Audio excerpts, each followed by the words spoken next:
नमस्कार, हर खबर देख रहे हैं आप। मैं हूं आपके साथ सृष्टि शुक्ला। रुक कर लेते हैं खबरों का। खबर चंडीगढ़ से है, जहां हरियाणा सिख गुरुद्वारा मैनेजमेंट कमेटी के प्रधान बलजीत सिंह दादूवाल की अगुवाई में सिखों के प्रतिनिधिमंडल ने सीएम मनोहर लाल के साथ मुलाकात की। सिख नेताओं ने सजा पूरी कर चुके बंदी सिखों की रिहाई की मांग प्रधानमंत्री नरेंद्र मोदी तक पहुंचवाने की अपील करी। साथ ही साथ अलग अलग राज्यों में सजा पूरी कर चुके 9 बंदी सिखों को रिहा करने की मांग की गई है। हरियाणा सिख गुरुद्वारा मैनेजमेंट कमेटी को लेकर जब चर्चा हुई तो दादूवाल ने कहा कि हरियाणा के सिख संस्थानों की उपेक्षा हुई है, मामला सुप्रीम कोर्ट में है।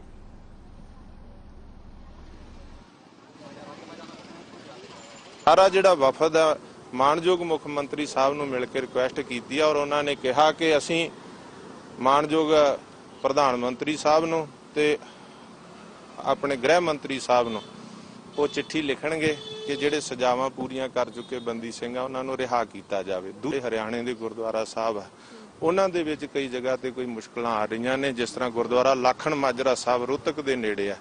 उत्थे गुरुद्वारा साहब दे विच संगत बहुत आंदी है पर कई तरह दीआं प्रॉब्लम सी। बाबा सुखा सिंह जी कार सेवा करनाल वाले इन्हां नूं उत्थे दी सेवा जिहड़ी लोकल कमेटी दे वल्लों सेवा जिहड़ी दित्ती गई है उहदे संबंध विच भी मानयोग मुख मंत्री साहब ने डीसी रोहतक दी ड्यूटी लाई है। उत्थे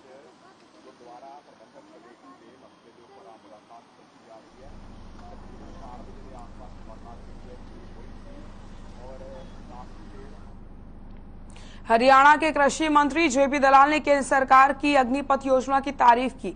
जेपी दलाल ने कहा कि अग्निपथ योजना एक अच्छा कदम है। जो आपको बताते चलें, अमेरिका, कनाडा और यूरोप में पहले से ही ऐसा कानून है। जेपी दलाल ने कहा कि मान लें अगर 25,000 की जरूरत है तो 4 गुना ज्यादा को भर्ती करेंगे। इन युवाओं को ट्रेनिंग देंगे, शिक्षित भी करेंगे। युवा जब पढ़ लिख करके बाहर आएंगे उनका पुलिस, बीएसएफ में समायोजन हो जाएगा। जेपी दलाल ने कहा कि सीएम मनोहर लाल ने भी कहा है कि ऐसे युवाओं को पूरा मान सम्मान मिलेगा। वहीं फौज से निकले हुए कहने के संदेह के सवाल पर कृषि मंत्री ने कहा कि निकाले हुए लोग होंगे। 1 करोड़ बच्चे ग्रेजुएट और पोस्ट ग्रेजुएट होकर के निकलते हैं, सभी को सरकारी नौकरी नहीं मिलती। इससे युवाओं का रहन सहन समेत इंसेंटिव देंगे। युवा सेना में रहेंगे तो कामयाब होंगे ही, और पुलिस और पैरामिलिट्री में भी उनको प्राथमिकता मिलेगी। वहीं धान की खेती को लेकर कृषि मंत्री ने कहा कि 15 जून से धान लगने की इजाजत है। जो किसान धान छोड़कर दूसरी फसल बोए या खाली छोड़ेगा उसको 7,000 इंसेंटिव दिया जाएगा। डायरेक्ट धान लगते ही उनको 4,000 इंसेंटिव दिया जाएगा। जल की उपलब्धता कम है, उसको कैसे बचाएं, ये प्रयास है। माइक्रो इरिगेशन में 70% सब्सिडी दी जाएगी। 15 जून से पहले धान ना लगाएं। और वैसे बहुत सारे देशों, विकसित देशों में, अमेरिका है, कनाडा है, यूरोप है, इस तरह की योजना वहाँ पहले से ही है। आज मान लीजिए कि हमारी सेना को 25,000 बच्चों की जरूरत है तो हम उसकी बजाय 4 गुना बच्चों को सेना में भर्ती देंगे, उनको अच्छा मानदेय भी देंगे, उनको ट्रेनिंग देंगे, उनको शिक्षित भी करेंगे और जितनी जरूरत सेना में होगी वो सेना में रखेंगे रेगुलर तौर पर।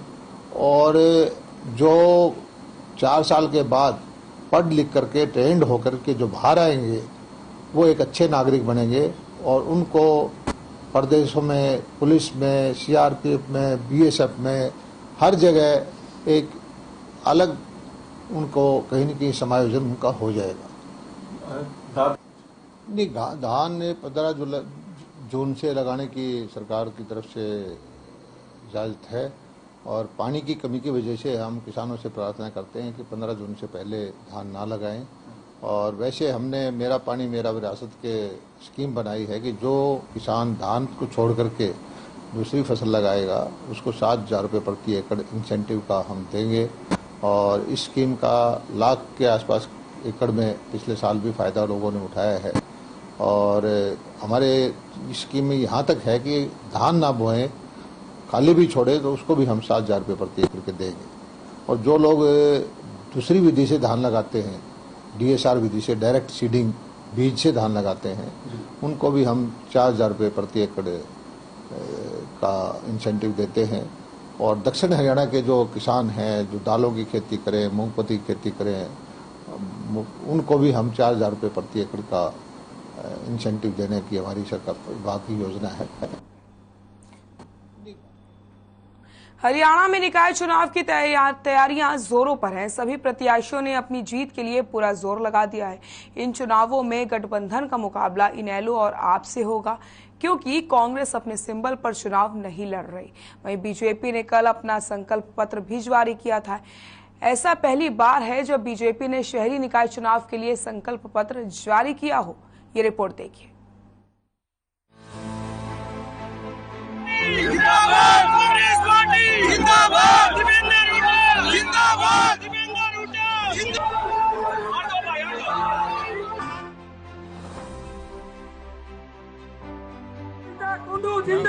जिंदाबाद।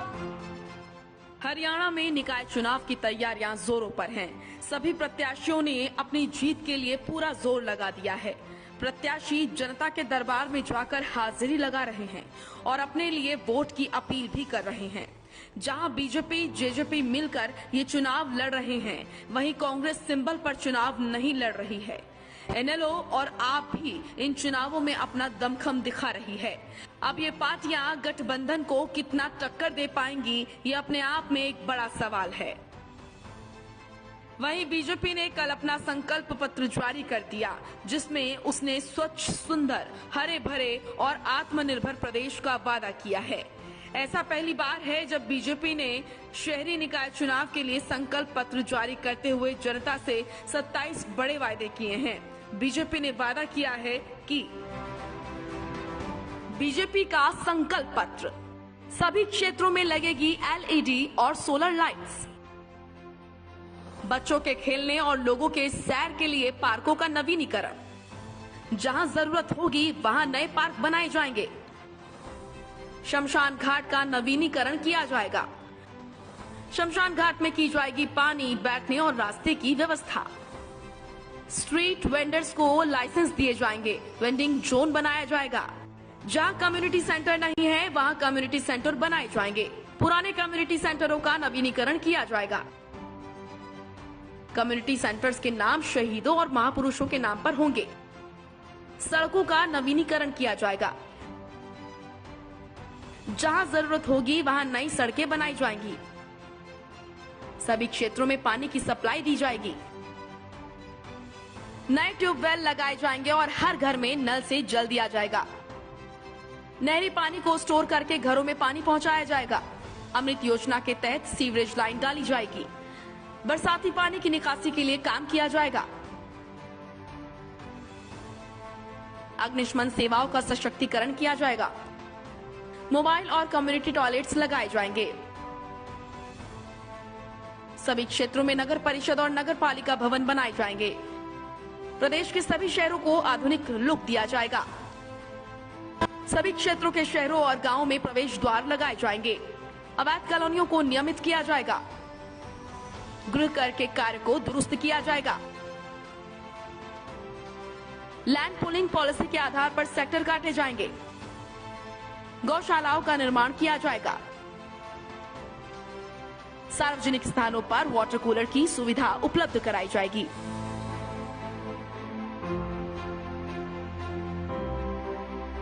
आपको बता दें कि निकाय चुनाव के लिए 19 जून को मतदान होगा। मतगणना 22 जून को होगी। 18 नगर परिषद और 28 नगर पालिकाओं के चुनाव होंगे।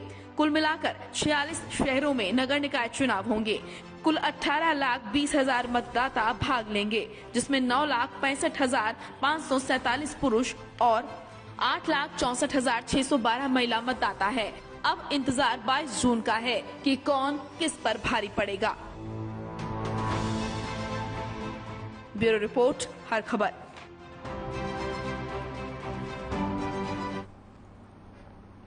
निकाय चुनाव के मद्देनजर सुरक्षा व्यवस्था चाक चौबंद रखने के लिए एडीएसपी के निर्देश पर शाहबाद एरिया में फ्लैग मार्च निकाला गया। फ्लैग मार्च के दौरान डीएसपी सुभाष चंद्र ने आम नागरिकों को शांतिपूर्ण, निष्पक्ष और स्वतंत्र रूप से चुनाव प्रक्रिया में पुलिस को सहयोग करने की अपील की।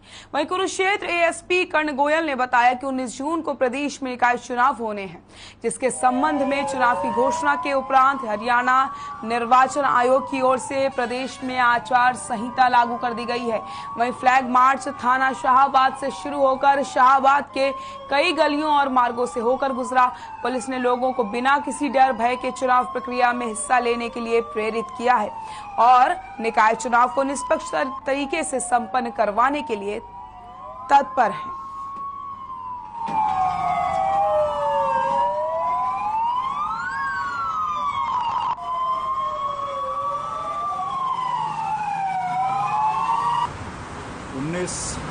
जून को एमसी के इलेक्शंस हैं। कुरुक्षेत्र ज़िले में ये 4 एमसीज हैं, शाहबाद, लाडवा, इस्माइलाबाद और पेवा। तो 19 तारीख को इसमें पोलिंग होगी और उसी के चलते आज हम फ्लैग मार्च का आयोजन कर रहे हैं, जो शाहबाद की कमेटी के लिए इसके पूरे एरिया में फ्लैग मार्च किया जाएगा।